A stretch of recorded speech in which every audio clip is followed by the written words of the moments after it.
Come closer, my little stars. Let Granny tell you a tale from a time when heroes sailed across the sea. Monsters roamed the earth, and a clever man named Ulysses tried to find his way home. You see, a great war had just ended in a city called Troy.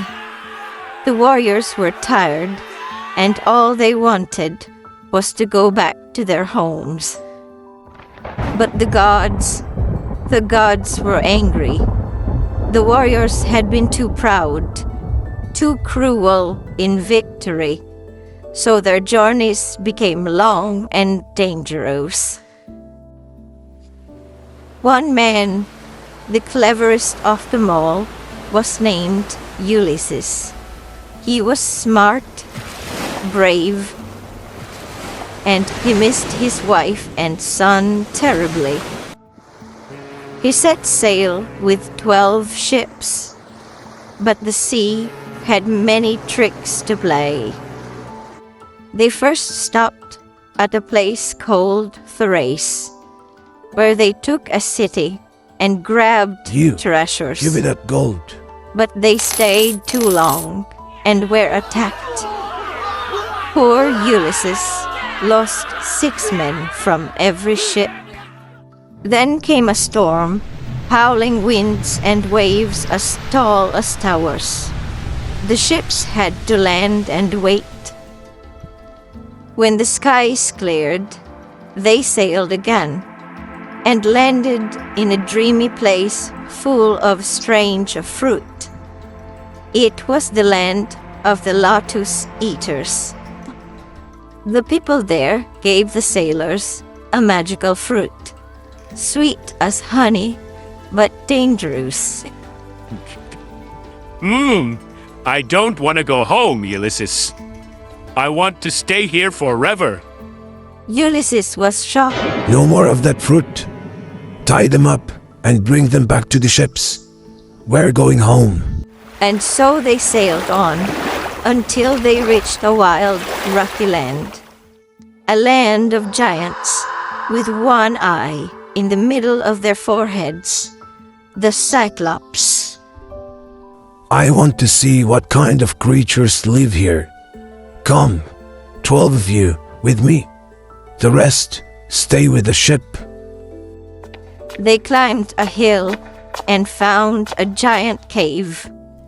Inside, milk, cheese, baby goats, but no one home. Let's take some food and go, Ulysses.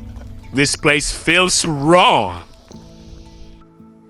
But Ulysses, oh dear Ulysses, wanted to meet the owner, and he did.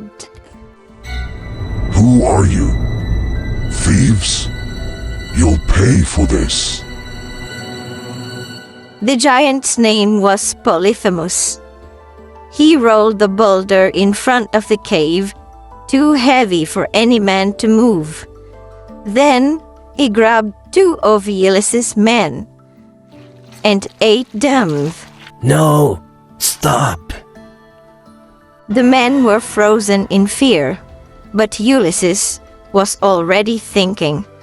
The next evening, he offered the Cyclops a gift. Here, mighty giant, drink this. It's sweet wine from our homeland. Strong. Good.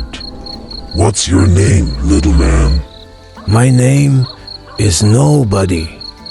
That night, when the giant was snoring in a drunken sleep, Ulysses and his men took a sharp wooden stake, heated it in the fire, and drove it into the Cyclops' eye. Help! Help! Nobody is hurting me. The other Cyclops heard Polyphemus, but they said, What's that noise? We're sleeping here. If nobody is hurting you, then go back to sleep. Oh, how clever Ulysses was! By morning, Polyphemus was blind and angry. He felt for the men, but they were hiding on their ship. Hold tight under the wool and don't make a sound.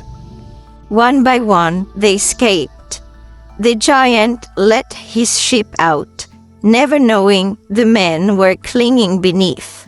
They ran to the ship and set sail at once. But just before they left, Ulysses, silly proud Ulysses, shouted from the boat. Tell your father Poseidon that it was Ulysses who blinded you.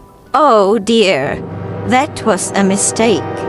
The Cyclops was the son of Poseidon, the god of the sea, and Poseidon would never forget Ulysses after that.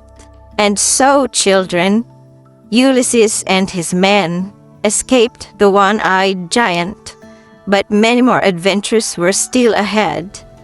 That, my darlings, is a tale for another night.